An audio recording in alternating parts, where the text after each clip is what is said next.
Hello বন্ধুরা, তোমরা সবাই কেমন আছো? এই দেখো আজকে আমি আমের আচার বানাবো। এই দেখো কাঁচা আম নিয়ে এসেছি। এখানে রয়েছে গুড়, আখের গুড়। আর এই যে কড়াই বসিয়ে দিয়েছি, একটু মশলা করে নিচ্ছি।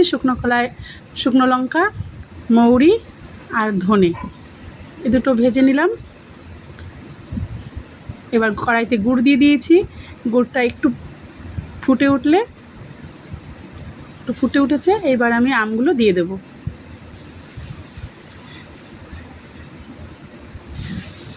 এর মধ্যে একটু নুন দিয়ে দেবো আর একটু হলুদ দিয়ে দেবো, সামান্য হলুদ দেবো। এবার এটা কষাবো যতক্ষণ না আমের ভেতরে গুড় ঢোকে, ততক্ষণ এটাকে কষাবো।